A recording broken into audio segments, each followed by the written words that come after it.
Hi,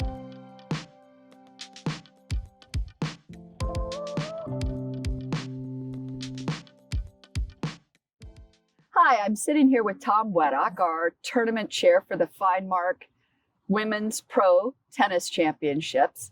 And we just thought we'd answer a few questions that seem to come to us from members all around the club. So Tom, the first one that I hear a lot is, what does this tournament actually cost Bonita Bay Club to run? We support the tournament financially through relationships with sponsors, local businesses that are interested in doing business with residents of Bonita Bay, and through ticket sales, skybox ticket sales, general admission sales.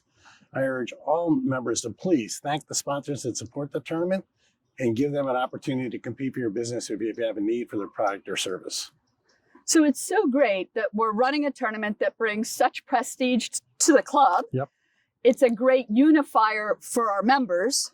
Well, I think the objectives of the tournament are, number one, make sure we have a fantastic experience for our members and create prestige and recognition for the club, not just here in Southwest Florida, but essentially throughout the country. Members ask us questions. They'll say, really, what does this do for tennis in the community? And it's so easy to say, well, gee whiz, we give one of our wild cards to the tournament to the Division I FGCU women's tennis team, which brings the school much notoriety and acclaim and helps in their recruitment process. We know that every member from many clubs around talk about this tournament and love to come and love to share the excitement with our members. Anything you want to add to that? It takes over 200 volunteers to make this tournament work.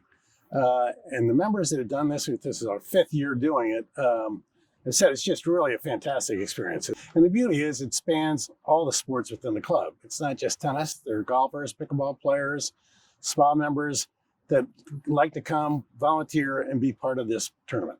You know, Tom, you told me you had some questions about some of the general concepts of the tournament that people were asking you. How do you get into the tournament? And then how do you decide where they play, whether they're qualifying rounds, main draw, singles, doubles?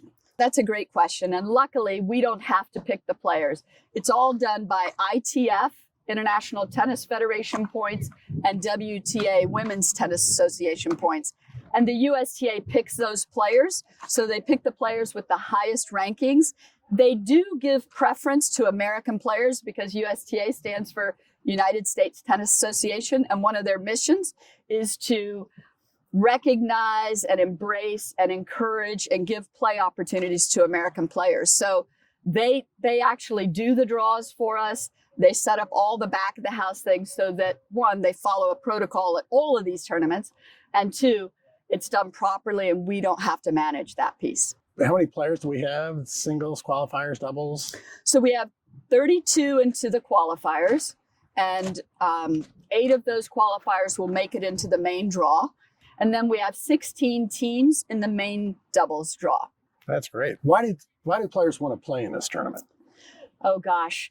One, prize money is always a good thing. It's an inspiration to all of them and a motivation. But I think any player is really playing for the ability to get points. They're working on our tournament at $100,000 gives ITF, International Tennis Federation points, and WTA points, Women's Tennis Association points.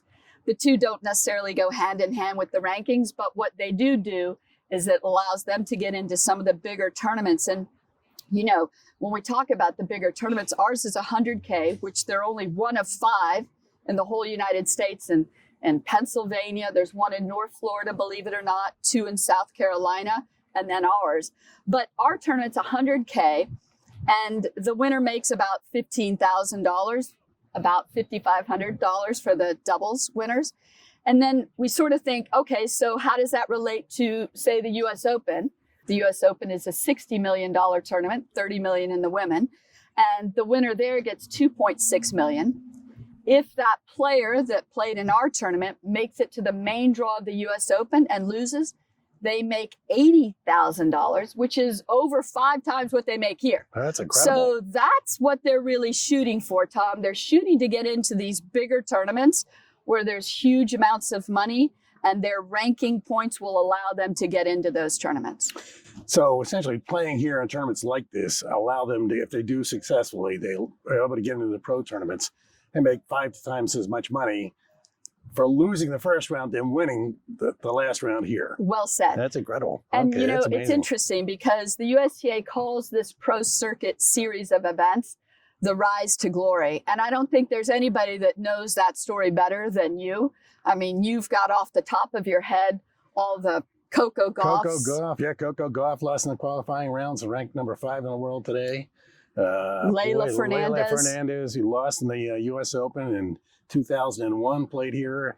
Some of the players who had Taylor Townsend, who beat number 1 Halep at the time. Anyway, some great success of all our players. Yeah, we truly have. I mean, to think Taylor Townsend had a baby and now she's playing, you know, Fed Cup, which is now Billie Jean King Cup. That's great. And I tell you, the relationships of the members with these players, I know on a personal basis, my wife got to know Lauren Davis by being a ball runner for her on her court. And they still communicate today. And it's really a fun, great relationship. And I know that another member has a fantastic relationship with Katie Vollinets, and they stay in communications, and they've come to visit him at his place. And, you know, your opportunity to interact with these players and have a personal relationship as their whole profession develops is really kind of incredible. Yeah, and, you know, we talk about what are some of the reasons that we had this tournament, what was our vision. And, you know, that was one of them, is for our members that these relationships could, in fact, develop. And it's really been nice to see it blossom. Yep. People talk a little bit about the difference between singles and doubles, and why is the doubles here played as a third set 10-point tiebreak. And that's really out of respect for time. The singles has more spectators and more viewership. So they try to drag out the singles matches a little bit and shorten the doubles. But our doubles here has been super fantastic too. It's been great doubles. And again, I think the doubles players that played here went on to win the junior doubles at the U.S. Open in 2021. This tournament has, as we say over and over, created a very special feeling for our members, for our staff, for the club, and for our sponsors, and for the players. And for the players. Yep. You're right. That's great. I always think of some of our unsung heroes, and I think of ball runners as being an unsung hero position. And we're one of the most unique clubs on how many of our members are actually ball runners that are out there grabbing the balls for the players, giving the player balls, and interacting with the players on a very personal basis. It's been great spending time with you as always. Always fun to spend time with you, Paula. We spent a lot of time doing it, making this tournament happen, and we're excited to have it again this year. See you at the tournament. See you at the tournament.